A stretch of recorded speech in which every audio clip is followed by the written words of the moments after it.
আসসালামু আলাইকুম, আলিবাবার আরও একটি নতুন ক্লাসে সবাইকে স্বাগতম।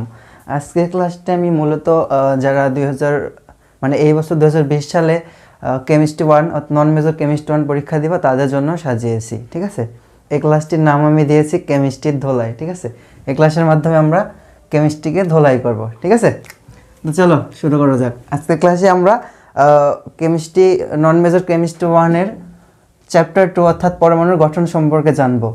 যারা কেমিস্ট্রির আগে পড়নি তাদের জন্য এই অধ্যায়টা একবারে সহজ হয়ে যাবে। দেখো, আচ্ছা চলো শুরু করা যাক। আমরা প্রথমে অরবিটাল এগুলো দিয়ে শুরু করব এবং এই অধ্যায়ের কিছু বেসিক জিনিস জানবো। তারপরে আমরা কি করব, কিছু বিগত বছরের কিছু প্রশ্নের অ্যান্সার করার চেষ্টা করব। ঠিক আছে, তো দেখো পরমাণুর মডেল। ঠিক আছে, পরমাণুর গঠন বা পরমাণুর মডেলটা আমাদেরকে জানতে হবে। তো দেখো পরমাণুর মডেলটা কি, চিন্তা করো। ধরো তুমি একটা বাসা বানাবে, একটা বাড়ি করবা, তো এর জন্য তোমাকে কী করতে হবে, একটা মডেল তৈরি করে নিতে হবে নিশ্চয়। তো এরকম পরমাণুর একটা মডেল আছে এবং এই মডেলটার দ্বারা কী করা হয়েছে, পরমাণুর গঠনটা কীরকম, অ্যাকচুয়ালি পরমাণুর গঠনটা কীরকম এইটাই জানা যায়। ঠিক আছে, তো সর্বপ্রথম বিজ্ঞানী রাদারফোর্ড পরমাণু মডেল পেশ করেন এবং এরপরে বিজ্ঞানী বোর রাদারফোর্ডের সীমাবদ্ধতাগুলোকে কাটিয়ে নতুন আরেকটি পরমাণু মডেল তৈরি করে। তো আমি এই পর্বে পরমাণু মডেল নিয়ে আলোচনা করব না, কারণ তোমরা পরমাণু মডেল একটু নিজে নিজে পড়লেই পারবা। পরমাণু মডেলের বেসিক কিছু জিনিস আলোচনা করব এবং কিছু গুরুত্বপূর্ণ তথ্য জানার চেষ্টা করব। ঠিক আছে, তো দেখো পরমাণুটা মূলত কীরকম হয়। রাদারফোর্ড পরমাণু মডেলে বলা আছে যে পরমাণুর একটি কেন্দ্র থাকবে, কেন্দ্রের নাম হবে কি নিউক্লিয়াস। পরমাণুর একটি কেন্দ্র থাকবে, কেন্দ্রের নাম নিউক্লিয়াস। নিউক্লিয়াসকে কেন্দ্র করে, আচ্ছা এই নিউক্লিয়াসে কী হবে, নিউক্লিয়াসে এই যে নিউক্লিয়াসে কী থাকবে, প্রোটন প্লাস নিউট্রন। পরমাণুর নিউক্লিয়াসে কী থাকবে, প্রোটন প্লাস নিউট্রন। আর এই যে কেন্দ্র করে এই যে কক্ষপথগুলো দেখতে পাচ্ছ, এগুলোতে কী থাকবে, ইলেকট্রনগুলো ঘুরবে। ঠিক আছে, তো এই যে কেন্দ্র, এখানে কি থাকবে, যতগুলো প্রোটন নিউট্রন আছে। উদাহরণ হিসাবে আমি সোডিয়ামের কথা বলতে পারি। সোডিয়াম কত বলো তো, 11 না, সোডিয়াম 11। তো সোডিয়ামের 11টা প্রোটন আছে এবং 11টা কি আছে, নিউট্রন আছে। ঠিক আছে, তো কথা হচ্ছে যে তার কথা অনুসারে 11টা প্রোটন কি থাকবে এবং নিউট্রন কেন্দ্রে থাকবে, আর বাকি 11টা ইলেকট্রন এই যে কক্ষপথগুলো দেখতে পাচ্ছ এই কক্ষপথগুলোতে ঘুরবে। ঠিক আছে, তো আমরা এখন বলবো যে অরবিটটা কি। ঠিক আছে, অরবিটটা কি, দেখো অরবিট হচ্ছে এই যে প্রধান শক্তি স্তরগুলো, এগুলোকে বলা কি অরবিট। ঠিক আছে, দেখো আবার বলছি অরবিট কাকে বলে বা প্রধান শক্তি স্তর কাকে বলে বা শেল কাকে বলে, সবগুলো একই জিনিস। অরবিট, প্রধান শক্তি স্তর এবং শেল সবগুলো কি একই জিনিস। তো দেখো তার কথা অনুসারে বলা ছিল যে পরমাণুর একটি কেন্দ্র থাকবে, কেন্দ্রের নাম নিউক্লিয়াস। নিউক্লিয়াসকে কেন্দ্র করে ইলেকট্রনগুলো একটি নির্দিষ্ট কক্ষপথে ঘুরবে। নিউক্লিয়াসকে কেন্দ্র করে ইলেকট্রনগুলো একটি নির্দিষ্ট কক্ষপথে ঘুরবে। তো যেই কক্ষপথ, নির্দিষ্ট কক্ষপথগুলোতে ইলেকট্রনগুলো ঘুরছে, এগুলো হচ্ছে কি প্রধান শক্তি স্তর বা অরবিট বা শেল। ক্লিয়ার? আবার বলছি, নিউক্লিয়াসকে কেন্দ্র করে যে নির্দিষ্ট কক্ষপথে ইলেকট্রনগুলো ঘুরতে থাকে এটাকে বলা হয় প্রধান শক্তি স্তর, শেল বা অরবিট। ক্লিয়ার? আচ্ছা, তারপরে যেটা আছে সেটা হচ্ছে যে এই অরবিটাল কোণগুলা। দেখো, তো আমি ধরে নিচ্ছি এখানে একটা ইলেকট্রন আছে, এখানে একটা ইলেকট্রন। তোমরা একটু পরে জানবো যে কোন কক্ষপথে কয়টা করে ইলেকট্রন থাকবে এবং কয়টা করে উপশক্তি স্তর থাকবে, এগুলো আমরা জানবো। ঠিক আছে, তো দেখো আমি হচ্ছে নির্ণয় করছি কি যে প্রথম এখানে দুইটা থাকছে। আচ্ছা, তাহলে এই প্রথম শক্তি স্তরটার নাম কি, কে শেল। প্রথম শক্তি স্তরের নাম কি, কে শেল।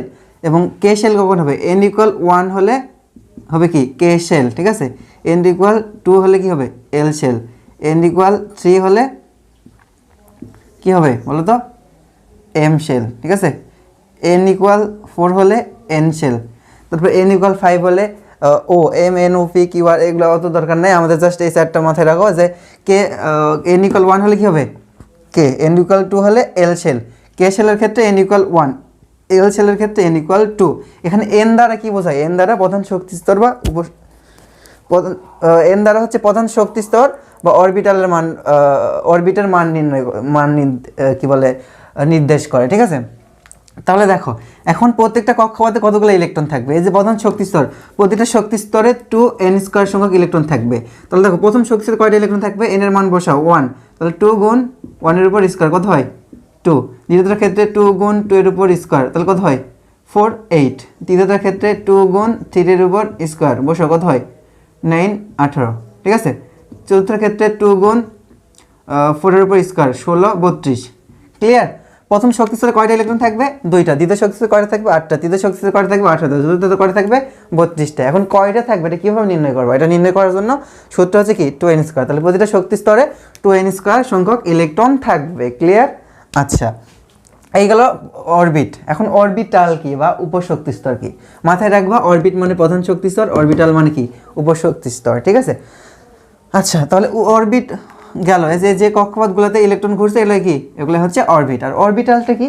অরবিটাল হচ্ছে, দেখো আমরা যদি একটু পৃথিবীর দিকে খেয়াল করি, দেখো পৃথিবী কি করছে? সূর্যকে কেন্দ্র করে ঘুরছে না? পৃথিবী সূর্যকে কেন্দ্র করে ঘুরছে। আবার পৃথিবী কিন্তু নিজেও একবার ঘুরছে না? পৃথিবী কিন্তু নিজেও একবার ঘুরছে, যার ফলে কি হয়? দিন রাত হয়। এবং সে টোটাল সূর্যটাকে যখন কেন্দ্র করে একবার ঘুরে আসে তখন সেখানে কি হয়? বছর হয়। ঠিক আছে, বুঝতে পারছি? তো দেখো, তাহলে এই যে ইলেকট্রনগুলো যে কক্ষপথে ঘুরলো এটাকে বলা হয় কি? প্রধান শক্তি স্তর। আর ইলেকট্রনগুলো নিজেদের মাঝে যেখানে ঘুরে এটাকে কি বলা হয়? অরবিটাল বলা হয়। তাহলে এটা কি লিখবা? হ্যাঁ, অরবিটালের সংখ্যায় কি লিখবা? অরবিটালের সংখ্যায় লিখবা প্রধান শক্তি স্তরের যেই জায়গাতে ইলেকট্রন পাওয়ার সম্ভাবনা 99%। প্রধান শক্তি স্তরের যেই জায়গাতে ইলেকট্রন পাওয়ার সম্ভাবনা 99%, সেটাকে বলা হয় কি? অরবিটাল। ঠিক আছে, তাহলে আমরা কি জানলাম? অরবিট জানলাম, অরবিটাল জানলাম। তাহলে অরবিটকে প্রকাশ করা হয় n দ্বারা। ঠিক আছে, আর অরবিটালকে প্রকাশ করা হয় l দ্বারা। এখন প্রতিটা প্রধান শক্তি স্তরে ইলেকট্রন কয়টা অরবিট হবে এটা তো আমাদের জানার বিষয়, তাই না? প্রতিটা শক্তি স্তরে কয়টা অরবিটাল হবে এটা তো আমার জানার বিষয়। দেখো, প্রতিটি শক্তি স্তরের জন্য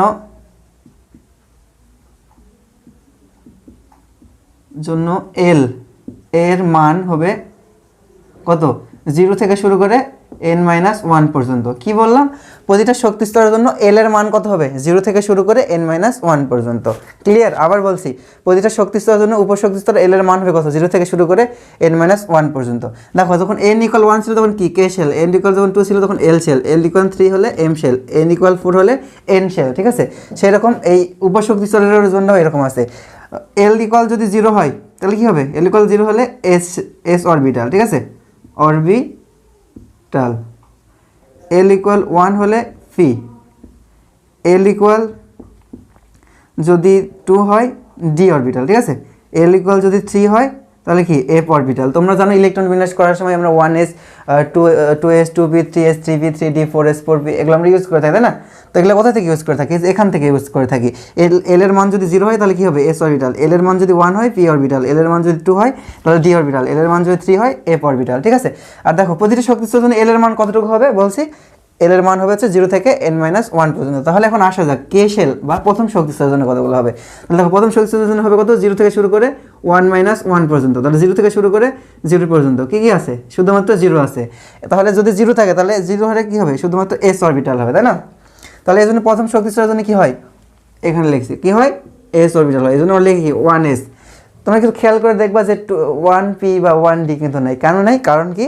এই যে প্রতিটা শক্তি স্তরের জন্য এল এর মান কত হবে? 0 থেকে শুরু করে n-1 পর্যন্ত। তার মানে প্রথম শক্তি স্তরের জন্য শুধুমাত্র 0, অর্থাৎ এল এর মান 0, অর্থাৎ শুধুমাত্র কি? এস অরবিটালই সম্ভব, পি এবং ডি অরবিটাল সম্ভব নয়। কেন সম্ভব নয়? এগুলাই ব্যাখ্যা হবে। ঠিক আছে, অনেক ক্ষেত্রে বলা থাকে যে 2d কেন, 2f কেন সম্ভব নয়, 3f কেন সম্ভব নয়। কেন সম্ভব নয় এভাবে লিখবা যে আমরা জানি প্রতিটা শক্তি স্তরের জন্য এল এর মান কত হয়? 0 থেকে শুরু করে n-1 পর্যন্ত। তাহলে এখানে যদি আমরা 2 এর কথা চিন্তা করি তাহলে এখানে কত হবে? 2 এর ক্ষেত্রে কত হবে? দেখো, 0 থেকে শুরু করে কত হবে? 2-1 পর্যন্ত। তাহলে কত হয়? 0 থেকে শুরু করে 1 পর্যন্ত। তাহলে 0 আর কি 1। ঠিক আছে, তাহলে 0 হলে কি হবে? এস। 1 হলে কি হবে? পি। তাহলে কি হবে? 2s 2p।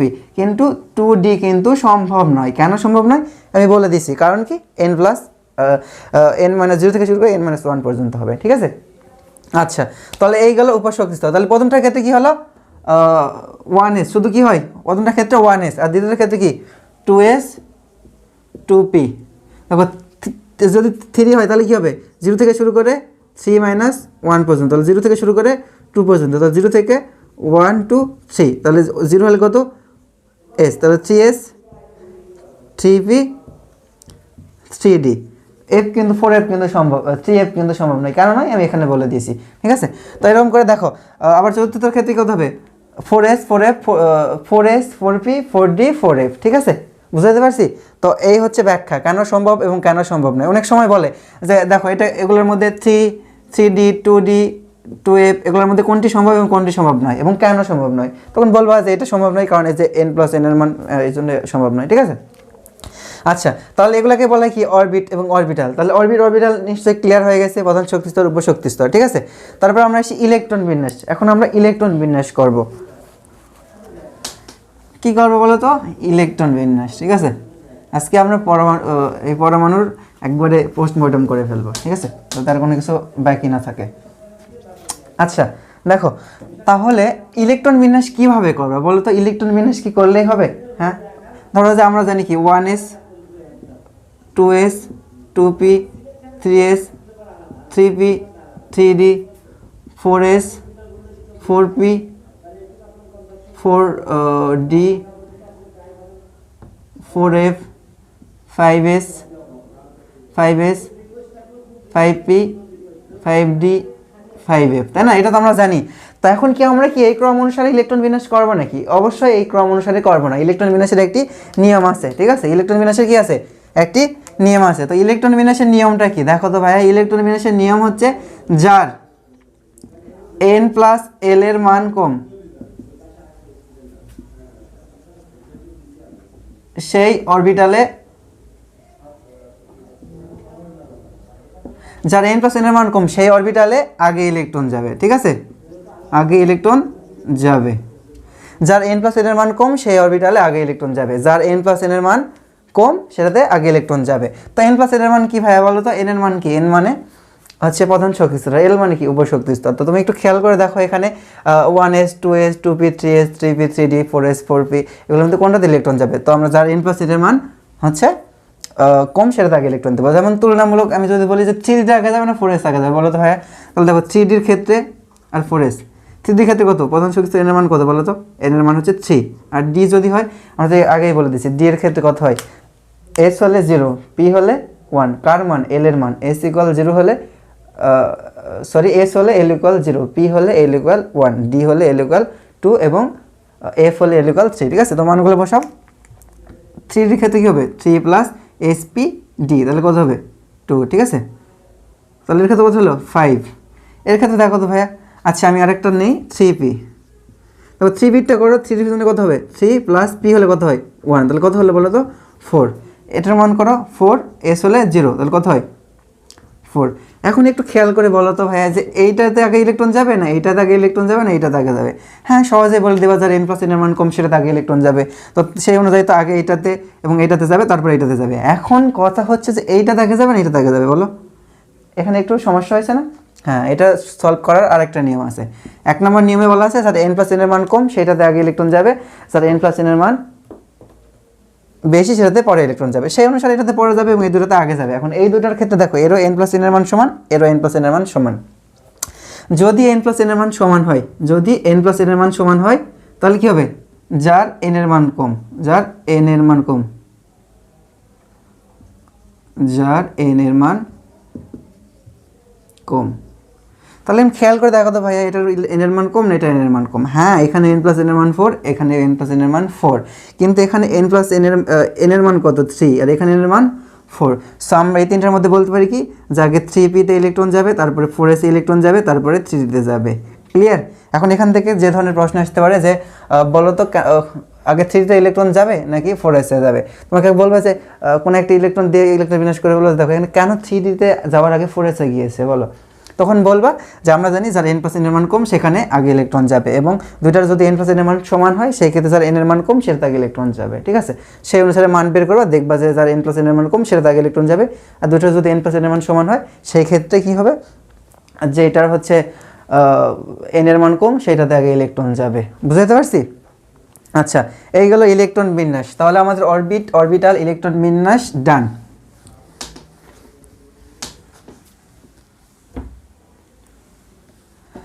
এখন আমরা আসব কোয়ান্টাম সংখ্যায়, ঠিক আছে।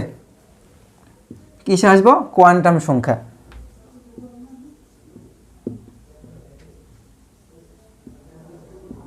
এই বেচারা কোয়ান্টাম সংখ্যাটা কি, তাই তো? কোয়ান্টাম সংখ্যা কিছুই নয়, কোয়ান্টাম সংখ্যা সহজ একটা জিনিস। দেখো আমি সহজে বুঝে দিই। এখন তোমাকে যদি বলা হয় যে তোমার বাসা কোথায়, কোথায় তোমার বাসা, তুমি বলবা যে ভাই আমার বাসা এখান থেকে 5 কিলোমিটার দূরে, ঠিক আছে। এখন 5 কিলোমিটার দূরে বললে কি তোমার বাসায় যাইতে পারবো? কোন দিকে 5 কিলোমিটার দূরে? ডান দিকেও হতে পারে, বাম দিকেও হতে পারে নাকি, উপরের দিকেও হতে পারে, নিচের দিকেও হতে পারে নাকি। তো এটা জানার জন্য আমাদের কি এক্সাক্ট লোকেশন হলো 5 কিলোমিটার বলে হলো। তোমাকে বলতে হবে কি যে আমার বাসা এখান থেকে পূর্ব দিকে 5 কিলোমিটার, অথবা এই রাস্তাতে যাবেন একটু সামনে যাবেন 2 কিলোমিটার, তারপরে এদিকে যাবেন 1 কিলোমিটার, তাহলে কি হলো এক্সাক্ট লোকেশন হলো। তো দেখো সেই রকম এই কোয়ান্টাম সংখ্যাগুলোর দ্বারা কি করা হয়, পরমাণুর অবস্থান নিশ্চিতভাবে বলা যায়। তোমাকে বলা হলো যে একটা কিছুর হিলিয়ামের একটা ইলেকট্রনের অবস্থান মানে সম্পূর্ণ বৈশিষ্ট্য বলো, মানে কোথায় এটা আছে বলো এক্সাক্ট। তুমি বলতে এটা দ্বিতীয় হচ্ছে ইলেকট্রন বিন্যাস করলে হিলিয়াম কত বলো তো 2, ইলেকট্রন বিন্যাস করলে 1s2। তাহলে দেখো এখানে হচ্ছে 1টা প্রধান শক্তি স্তর বা প্রধান কোয়ান্টাম সংখ্যা, আর এসটা হচ্ছে কি সহকারী কোয়ান্টাম সংখ্যা। তাহলে কি অবস্থা নির্ণয় হয়ে গেল এখানে দুইটা? হ্যাঁ, হলো না। তো তাহলে কোয়ান্টাম সংখ্যা কোনগুলা? যেই সংখ্যার মাধ্যমে ইলেকট্রনের পরমাণুতে অবস্থানরত ইলেকট্রনের সঠিক অবস্থান আমরা নির্ণয় করে দিতে পারি, এটা হচ্ছে কি কোয়ান্টাম সংখ্যা। ঠিক আছে, যেই সংখ্যাগুলোর মাধ্যমে আমরা পরমাণুতে অবস্থিত ইলেকট্রনগুলোর অবস্থান সম্পর্কে বলতে পারি, এটাই হচ্ছে কি কোয়ান্টাম সংখ্যা। তো কোয়ান্টাম সংখ্যা 4টি। 1 নম্বর হচ্ছে প্রধান কোয়ান্টাম সংখ্যা,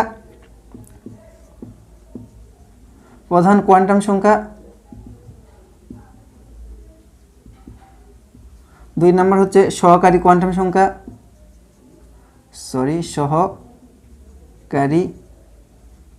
সহকারী কোয়ান্টাম সংখ্যা। 3 নম্বর হচ্ছে ম্যাগনেটিক কোয়ান্টাম সংখ্যা। আচ্ছা, ম্যাগনেটিক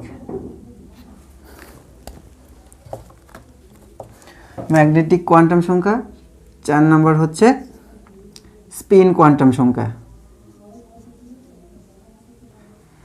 তাহলে কোয়ান্টাম সংখ্যা কয় ধরনের? 4 ধরনের। প্রধান কোয়ান্টাম সংখ্যা, সহকারী কোয়ান্টাম সংখ্যা, ম্যাগনেটিক কোয়ান্টাম সংখ্যা এবং স্পিন কোয়ান্টাম সংখ্যা। ঠিক আছে, তো দেখো এই 4টা কোয়ান্টাম সংখ্যার মাধ্যমে আমরা এক্সাক্ট লোকেশন বলে দিতে পারি। বুঝতে পারছি? এই 4টা কোয়ান্টাম সংখ্যার মাধ্যমে আমরা একটা ইলেকট্রনের একবারে অবস্থান সম্পূর্ণভাবে ব্যাখ্যা করতে পারি। ঠিক আছে, তো দেখো প্রধান কোয়ান্টাম সংখ্যা কোনগুলো? এই যে অরবিট বা প্রধান শক্তি স্তরগুলোই হচ্ছে কি প্রধান কোয়ান্টাম সংখ্যা। প্রধান কোয়ান্টাম সংখ্যাকে প্রকাশ করা হয় n দ্বারা। প্রধান শক্তি স্তরটাই হচ্ছে কি প্রধান কোয়ান্টাম সংখ্যা, এটাকে প্রকাশ করা হয় n দ্বারা। সহকারী কোয়ান্টাম সংখ্যা কোনগুলো? সহকারী কোয়ান্টাম সংখ্যা হচ্ছে l। এটাকে প্রকাশ, ওই যে অরবিট ছিল না, ওই অরবিটাল ছিল বা উপশক্তি স্তর, এটাকে বলা হয় কি সহকারী কোয়ান্টাম সংখ্যা। আর ম্যাগনেটিক কোয়ান্টাম সংখ্যাকে প্রকাশ করা হয় m দ্বারা। আর স্পিন কোয়ান্টাম সংখ্যা কোনটা? স্পিন কোয়ান্টাম সংখ্যা হচ্ছে s। তা এখন দেখো এই 4টা জিনিস আমি তোমাদেরকে সহজে মাথায় ঢোকায় দিই। দেখো কোনো সমস্যা নেই। আমি একটা ইলেকট্রন বিন্যাস করব, সোডিয়াম কত 11। তাহলে এর ইলেকট্রন বিন্যাস করো 1s 2 2s 2 2p 6 3s 1। হয়েছে না ভাইয়া 11টা? হ্যাঁ হয়েছে। তাহলে দেখো s অরবিটাল থাকে হচ্ছে এইরকম। ঠিক আছে, এটা হচ্ছে 1s, এটা হচ্ছে 2s, এটা হচ্ছে 2p, এটা হচ্ছে 3s। ঠিক আছে, এখন দেখো প্রধান কোয়ান্টাম সংখ্যা কোনটা? এই যে দেখো এটা একটা প্রধান কোয়ান্টাম সংখ্যা, এই যে এটা একটা প্রধান কোয়ান্টাম সংখ্যা, এটা একটা প্রধান কোয়ান্টাম সংখ্যা। ঠিক আছে, এগুলো প্রধান কোয়ান্টাম সংখ্যা। আর সহকারী কোয়ান্টাম সংখ্যা কোনটা? এই যে s একটা, মানে এই যে s একটা, এই s একটা, এই যে p একটা, এই s একটা, এগুলো হচ্ছে কি সহকারী কোয়ান্টাম সংখ্যা। ঠিক আছে, তারপরে আসি ম্যাগনেটিক কোয়ান্টাম সংখ্যা কোনগুলো। দেখো এই যে এখানে এই টোটাল এই একটা ম্যাগনেটিক কোয়ান্টাম সংখ্যা, এখানে এই একটা ম্যাগনেটিক কোয়ান্টাম সংখ্যা, এই একটা 3টা কোয়ান্টাম সংখ্যা। ঠিক আছে, তাহলে দেখো ম্যাগনেটিক কোয়ান্টাম। ঠিক আছে, এখন আর স্পিন কোয়ান্টাম সংখ্যা কোনগুলো? এই দেখো এখানে আমরা ইলেকট্রন লেখার সময় এইভাবে লিখি, কিন্তু তোমাদের কি মনে আছে? ইলেকট্রন লেখার সময় কিন্তু এই যে ডাটার মতো করে দেই, তাই না? এই দেখো এটা হচ্ছে ম্যাগনেটিক স্পিন কোয়ান্টাম সংখ্যা।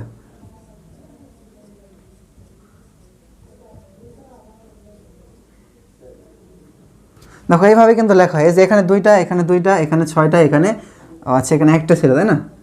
দেখো এই হচ্ছে স্পিন কোয়ান্টাম সংখ্যা। তাহলে প্রধান কোয়ান্টাম সংখ্যা কোনটা? এই যে 1s এই একটা প্রধান কোয়ান্টাম সংখ্যা, এই 2s 2p একটা প্রধান কোয়ান্টাম সংখ্যা, এই যে 3s একটা প্রধান কোয়ান্টাম সংখ্যা। আর সহকারী কোয়ান্টাম সংখ্যা কোনটা? এই s একটা, p একটা, এই s একটা, এই p একটা, এই s একটা, এগুলো হচ্ছে কি সহকারী কোয়ান্টাম সংখ্যা। আর ম্যাগনেটিক কোয়ান্টাম সংখ্যা কোনগুলো? এই যে কয়টা ঘর দেখছো এগুলো হচ্ছে কি ম্যাগনেটিক কোয়ান্টাম সংখ্যা। ঠিক আছে, আর স্পিন কোয়ান্টাম সংখ্যা কোনগুলো? এই যে স্পিন কোয়ান্টাম সংখ্যা মানে দিক নির্দেশ করছে। তাহলে এই যে এখানে একটা, এটা দ্বারা কিন্তু নির্দেশ করছে এই দিকে ঘুরছে। ঠিক আছে, আর এটা দ্বারা নির্দেশ করছে এই দিকে ঘুরছে। তো অনেকে আবার মোবাইলের ডাটা ভাবে, আচ্ছা এটা কিন্তু মোবাইলের ডাটা না, ঠিক আছে। আচ্ছা, তো এই হচ্ছে কোয়ান্টাম সংখ্যা। এখন তোমাদের অনেক সময় প্রশ্ন আসে যে কোয়ান্টাম সংখ্যাগুলো ব্যাখ্যা করো, তাহলে আমি যেভাবে বলছি এভাবে তোমরা ব্যাখ্যা করে দেবা, কোনটাকে বলা হয় প্রধান শক্তিস্তর, কোনটাকে বলা হয় ওখান থেকে প্রধান কোয়ান্টাম সংখ্যা, সহকারী এটা এভাবে বলে দেবে। স্পিন কোয়ান্টাম সংখ্যার মাধ্যমে দিক নির্দেশ করা হয়, এটার মাধ্যমে ম্যাগনেটিকের মাধ্যমে যে ক্ষেত্র নির্দেশ করা হচ্ছে একটা, ঠিক আছে। আর যদি বলে যে ব্যাখ্যা করো যে ইলেকট্রন বিন্যাসের ক্ষেত্রে বা ইলেকট্রনের অবস্থান নির্ণয়ের ক্ষেত্রে আমাদেরকে 4টি কোয়ান্টাম সংখ্যার ভূমিকা রয়েছে বা 4টি কোয়ান্টাম সংখ্যায় গুরুত্ব রয়েছে, তাহলে এভাবেই আবার বলবা। এগুলো বলার পরে বলবা যে কি কেন গুরুত্ব রয়েছে, কারণ আমরা যদি কোনো একটা ধরো যে এটার কথা তুমি অবস্থান ক্লিয়ার করতে চাচ্ছ, তাহলে এখানে তো 4টা কোয়ান্টাম সংখ্যায় প্রয়োজন। তুমি খালি বললে যে 3s ইলেকট্রন আছে, 3s থাকলে বোঝা যায় 3s 3-তে আছে, খালি বললে 3-তে কক্ষপথে আছে, তাহলে বোঝা যায় 3s আছে না 3p-তে আছে না 3d-তে আছে না 3 কিসে আছে, বুঝতে পারবা। তাহলে উল্লেখ করে দিতে লাগবে 3s উল্লেখ করে দিছো, মানে তুমি কি সহকারী কোয়ান্টাম সংখ্যা ইউজ করছো। প্রথমে কী করলে প্রধান কোয়ান্টাম সংখ্যা ইউজ করলো, তাই না, বলে দিলে কি 3 কক্ষপথে আছে, তার দ্বারা কি নির্দেশ করা হলো একবারে যে 3-তে আছে বললেই হয়ে গেল, 3s-এও তো থাকতে পারে, 3p-তেও থাকতে পারে না, 3d-তেও তো থাকতে পারে, তাহলে হলো না। তাহলে তুমি যখন বললা যে না 3s আছে, কি বললা 3s আছে, তাহলে কি হলো একটু আরেকটু কাছাকাছি চলে গেলো যে 3s আছে, ঠিক আছে। এখন 3s থাকলে কি হবে, এটার ম্যাগনেটিক বলা লাগবে না, কোন কোন জায়গাতে আছে এটা বলে দেওয়া লাগবে না, কোন ধরো যে আমি বললাম 2p-তে আছে, সাপোজ ধরো 2p-তে আছে, ঠিক আছে। এখন এই ঘরে আছে নাকি এই ঘরে আছে না কোন দিকে কোন ঘরে আছে এটা বলা লাগবে না, তাহলে আমাদেরকে ম্যাগনেটিক কিন্তু বলা হয়ে গেল। আবার কি দেখো এটার মান কত, এটা হচ্ছে 0, এটা হচ্ছে -1, এই ঘরের হচ্ছে +1, ঠিক আছে। এটার ক্ষেত্রে কত 0, এটার ক্ষেত্রে কত 0, এটার ক্ষেত্রে কত 0, ঠিক আছে। তো এই ম্যাগনেটিক কোয়ান্টাম সংখ্যার মান হয় কত, নির্ভর করে এল এর উপর। ম্যাগনেটিক কোয়ান্টাম সংখ্যার মান নির্ভর করে কিসের উপর, এল এর উপর। এস হলে এস অরবিটাল যদি হয় তাহলে কত হয়, এল ইকুয়াল কি হয়, এস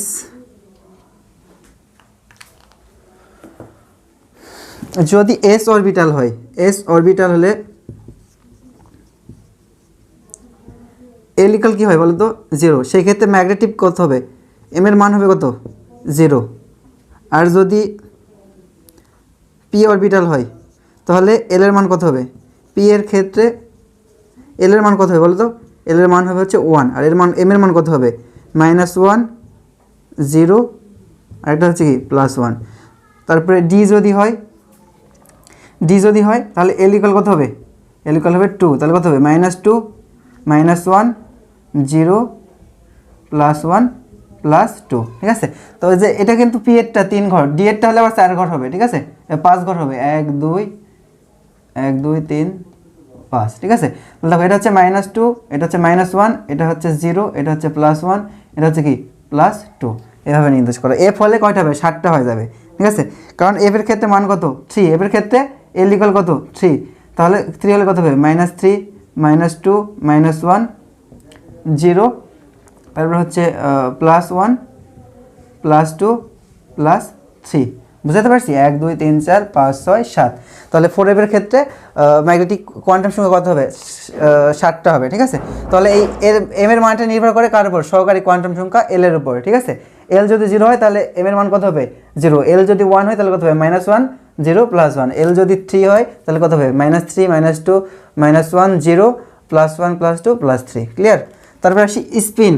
তুমি এখন বলে দিলে হ্যাঁ এটা হচ্ছে -1, এম এর মান কত -1, বলে দিছো কি এই ঘরে আছে, ঠিক আছে, এই পর্যন্ত চলে এসে তুমি বলছো, আমি তোমাকে বলছি তোমার বাসা কোথায়, বললা কি যে আমার বাসা ধরো যে ঢাকাতে গেছি, কোথায় বাসা, ঢাকার কোথায়, বললা যে এই জায়গায়, ধরো উপজেলার নাম বলো, উপজেলায় গেছি, তারপরে বললো কোথায় যে এই গ্রামে বা এই মহল্লায় কোন বাসা 40 নম্বর বাসা। তাহলে দেখো কতগুলো ঠিকানা লাগছে, তো ইলেকট্রনের যে অবস্থান নির্ণয় করে দেবে, বলে দিলা একটা একটা করে সব বলার লাগবে, ঠিক আছে। তো তুমি এরকম করে ভেবে নিতে পারো। তাহলে দেখো আমরা কিন্তু এই ঘর পর্যন্ত চলে গেছি যে -1 বলে দিলাম, ম্যাগনেটিক কোয়ান্টাম সংখ্যার মান -1, তারপরেও কিন্তু নির্ণয় হয়নি। এখানে দুই দিকে আছে স্পিন কোয়ান্টাম সংখ্যা দরকার, দুই দিকে আছে কেন, একটা এই দিকে ঘুরছে, একটা কি এই দিকে ঘুরছে, আরেকটা কি করছে, আরেকটা এই দিকে ঘুরছে, একটা এই দিকে ঘুরছে, এটা কি এই দিকে ঘুরছে। তাহলে এখন তোমাকে বলা লাগবে যে স্পিন কোয়ান্টাম সংখ্যাটাও দরকার আছে, তাহলে তোমাকে বলতে হবে কি যে এটা এই দিকে ঘুরছে, ডান দিকে ঘুরছে, আর এটা বাম দিকে ঘুরছে, ঠিক আছে। তাহলে কি হলো এক্সাক্ট লোকেশন হয়ে গেল। এখন তুমি বলে দিছো কি এই যে এইটার মানে আমি বলছিলাম, ঠিক আছে। তাহলে এইভাবে ব্যাখ্যা দিয়ে বলবো যে হ্যাঁ এই জন্য আমাদেরকে যদি কোনো পরমাণুর অবস্থান ব্যাখ্যা করতে চাই তাহলে অবশ্যই আমাদেরকে কি করা লাগবে, 4টা কোয়ান্টাম সংখ্যার প্রয়োজন রয়েছে। বুঝতে পারছি, আশা করি কারো কোনো সমস্যা হবে না। আর তোমরা যদি কোনো কিছু না বুঝতে পারো, কোথাও যদি সমস্যা হয়, বা তোমরা যদি নতুন কোনো বিষয় জানতে চাও, কোনো টপিক্স জানতে চাও, তবে অবশ্যই এটা হচ্ছে কমেন্ট বক্সে লিখবা। আমি চেষ্টা করবো সেগুলো হচ্ছে তোমাদের আবার সমাধান করে দেওয়ার। আচ্ছা, ফাইনালি আমরা যে তিনটা জিনিস নিয়ে আসবো, একটা হচ্ছে আউটবাউ নীতি, একটা হচ্ছে হুন্ডের নীতি, আর একটা হচ্ছে কি পলির বর্জন নীতি। ঠিক আছে, আউটবাউ নীতি, হুন্ডের নীতি এবং পলির বর্জন নীতি।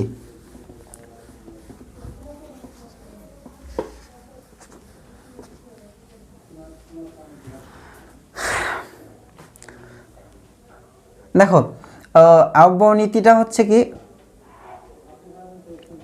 আচ্ছা আউটবাউ নীতিটা কি বলা আছে? আউটবাউ নীতিতে বলা আছে যে যার শক্তি কম শক্তি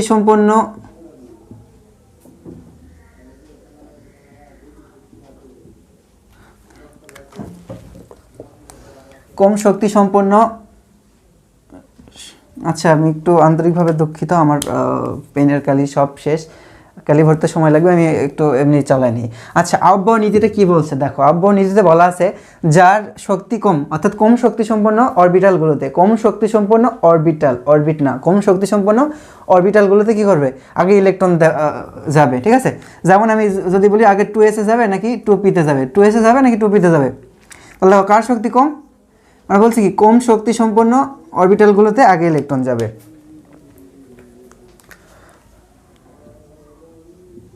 কম শক্তি সম্পন্ন অরবিটাল আগে ইলেকট্রন যাবে। তাহলে শক্তি নির্ণয় করবো কিভাবে? যার n+l এর মান কম তার শক্তি কম, যার n+l এর মান কম তার শক্তি কম।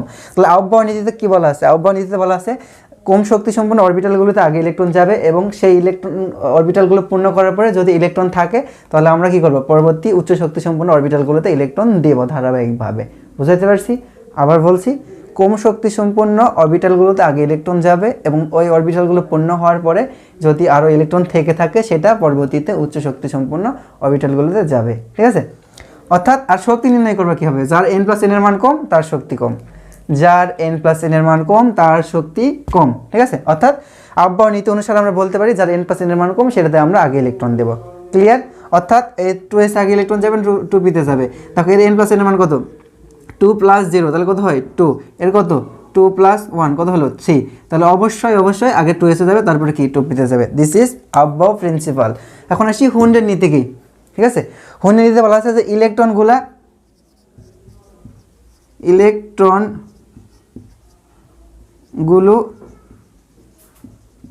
সর্বাধিক অযুগ্ম আকারে থাকবে। কি বললাম? অযুগ্ম আকারে থাকবে বা অযুগ্ম অবস্থায় থাকবে।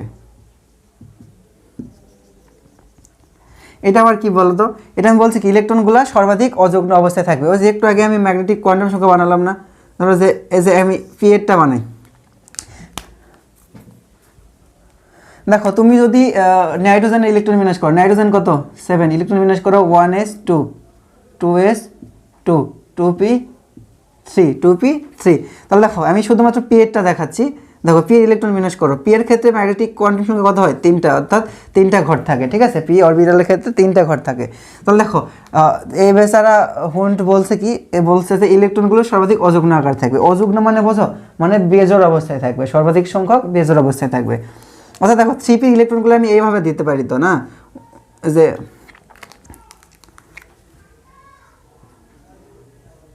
দেখো এইভাবে দিলেও তো 3টা হয়ে গেল, এখানে 2টা এখানে একটা, 3টা হয়ে গেল, তাই না?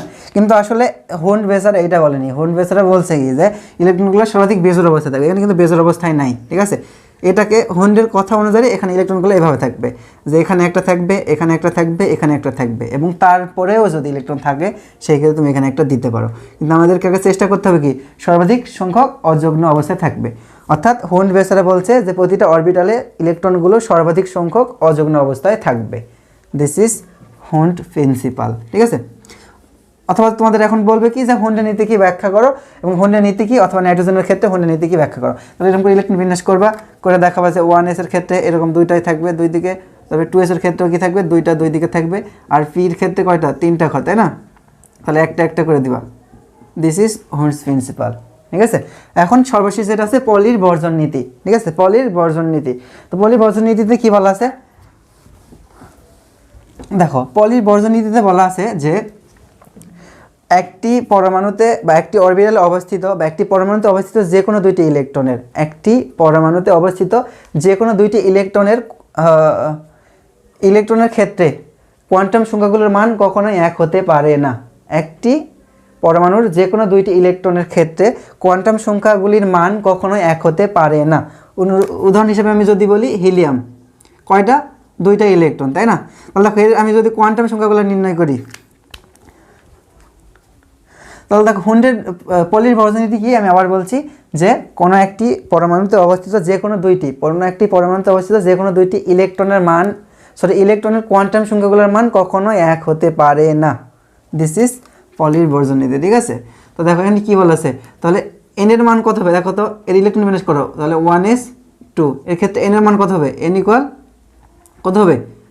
1 না, যে একটা, এর ক্ষেত্রে কত হবে? n equal 1। দেখো এল এর মান কত হবে? সহকারী কোয়ান্টাম সংখ্যা এল এর মান কত হবে? এস হলে কি হয়? 0, এর ক্ষেত্রে কত? L equal 0। পি ইকুয়াল কি কত হবে বলো তো? সরি, ম্যাগনেটিক কোয়ান্টাম সংখ্যা তাহলে কত হবে? 0 হলে কত হয়? 0ই হয়। 0 হলে কত হয়? 0ই হয়। তাহলে দেখো স্পিন কোয়ান্টাম সংখ্যা এবার জমছে খেলা। এবার কি হবে? একটা হবে কি প্লাস হাফ, একটা হবে কি প্লাস হাফ, আরেকটা কি হবে? একটা হবে হচ্ছে প্লাস হাফ, আরেকটা হবে কি মাইনাস হাফ। তো খেয়াল করে দেখো তো ভাই, এই তিনটার মান কি এক না? তাহলে চতুর্থ নাম্বারটি কিন্তু এক হয়নি, ঠিক আছে? এটা অনেক এভাবে বলা আছে অনেক জায়গায় যে পলির বর্জনীতি কি, যে কোনো একটি পরমাণুর ক্ষেত্রে যে কোনো দুইটি ইলেকট্রনের মান কখনোই এক হইতে পারে না। যদি প্রথম তিনটি এক হয় তাহলে চতুর্থ নাম্বারটি অবশ্যই ভিন্ন হবে। দেখো এখানে প্রথম তিনটি এক হয়েছে না, তাহলে চতুর্থ নাম্বারটি অবশ্যই ভিন্ন হয়েছে না। এটা হচ্ছে পলির বর্জনীতি। তো আশা করা যায় এই অধ্যায় থেকে তোমাদের আর কোনো সমস্যা হবে না। তারপর যদি কোনো বিষয়ে সমস্যা থাকে তোমরা অবশ্যই কমেন্ট বক্সে লিখবা, আর ক্লাসগুলো কেমন লাগছে এগুলোও আমাকে অবশ্যই জানাবা, ঠিক আছে? সবাইকে ধন্যবাদ। আসসালামু আলাইকুম। ভিডিও ভালো লাগলে বেশি বেশি শেয়ার করো।